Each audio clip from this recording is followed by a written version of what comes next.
Good morning. Today is Thursday, July 10th. This is Wake Up with KERA News, and I'm Andrew Garcia.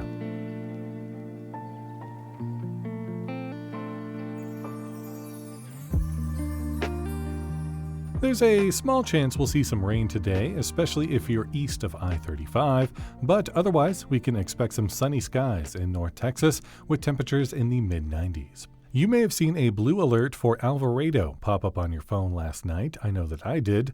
Well, 12 people have been charged in what they say was a coordinated attack on immigration enforcement, and one suspect is still on the run as of this morning. We'll hear the latest from that story in just a bit.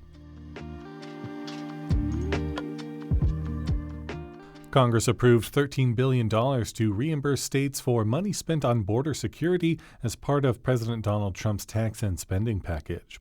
Governor Greg Abbott is planning to ask for the lion's share, $11 billion. John Diamond is a public finance fellow at Rice University's Bekah Institute. He says the language on border security reimbursement was largely written for Texas, and that the state may get a large portion of it. The Department of Homeland Security still has to make the rules that determine how states will be able to ask for repayment. That includes deciding what expenses will be eligible.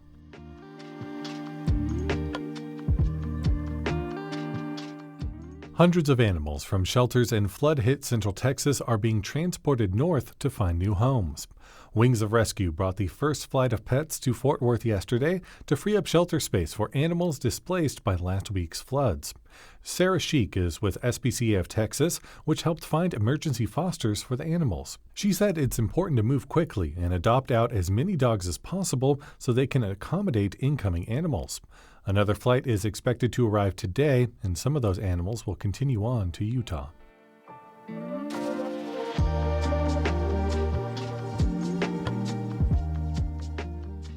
As of this morning, the FBI says it's still searching for a man on the run after his alleged involvement in a shooting outside a North Texas ICE facility. He's one of 12 people charged this week after federal officials say someone opened fire and shot a correctional officer outside the Prairieland Detention Center in Alvarado.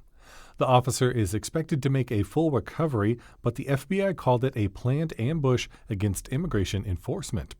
KERA's law and justice reporter Tolawani Osibamuwo sat down with All Things Considered host Justin Martin for the latest on this story. So, Tolawani, why are officials calling this a coordinated and targeted attack? Can you tell us more about what happened here? Yeah, well, court documents claim as many as 12 people, all dressed in black, were shooting fireworks toward the Prairieland Detention Center Friday, which is in Alvarado. At least one person allegedly began spraying graffiti, damaging vehicles and a guard structure in the parking lot. And then correctional officers came in attempting to talk to the people. And that's when court records say a person wearing a green mask, allegedly in the woods, started signaling to the group with a flashlight. And then when Alvarado police arrived, a person in the woods opened fire, hitting one person in the neck, according to court records. From there, police say 20 to 30 shots were fired from what they suspect were AR-15 style rifles. Was anyone else harmed? So all that we know now is the officer who was shot in the neck. He is expected to recover, but no, nobody else was harmed. How are each of these people caught? Well, a Johnson County sheriff detective after this stopped a car less than a mile away from the facility and arrested one of the suspects. This is, again, according to court documents. And then police found other people walking at an intersection and arrested them. And then another person was identified and arrested Monday morning. So 12 people were allegedly involved with this. What were they charged with? So 10 people were charged earlier this week with 3 counts of attempted murder of a federal agent and 3 counts of discharging a firearm within a violent act. And then late last night, there was an 11th person charged with the same thing. This was a former Marine Corps reservist who allegedly bought 4 of the guns found in connection with the shooting.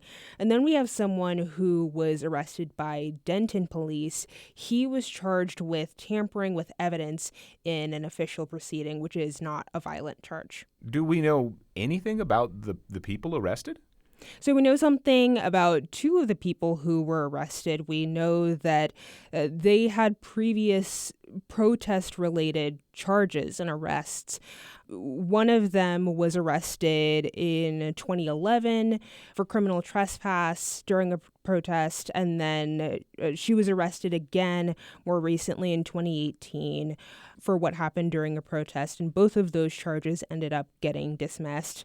And then another person was arrested in 2016 at Texas A&M on that campus during a protest against a right-wing speaker, and he was charged with evading arrest and resisting arrest and detention.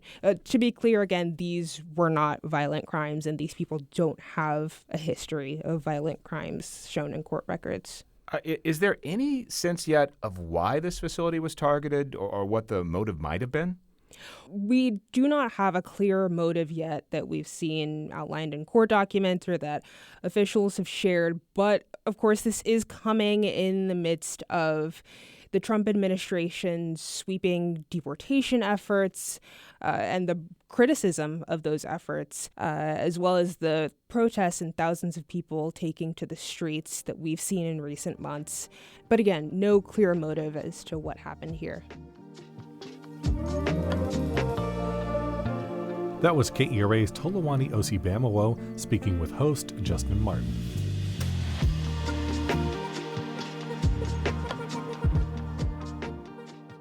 The Dallas Wings lost against the Chicago Sky last night with a final score 87-76. Both teams were neck and neck through the second quarter, but the Sky took off in the third, and the Wings couldn't quite bridge the gap. Dallas plays again on Sunday against the Indiana Fever. Head to Art on Main Gallery in Dallas to see its newest exhibition, Caution, by Tony Strickland. Strickland invites viewers to reflect on the power and dangers of emerging technologies.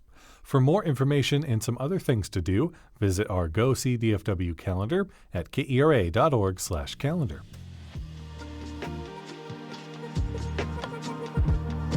Thanks for listening to Wake Up with KERA News. I'm your host, Andrew Garcia.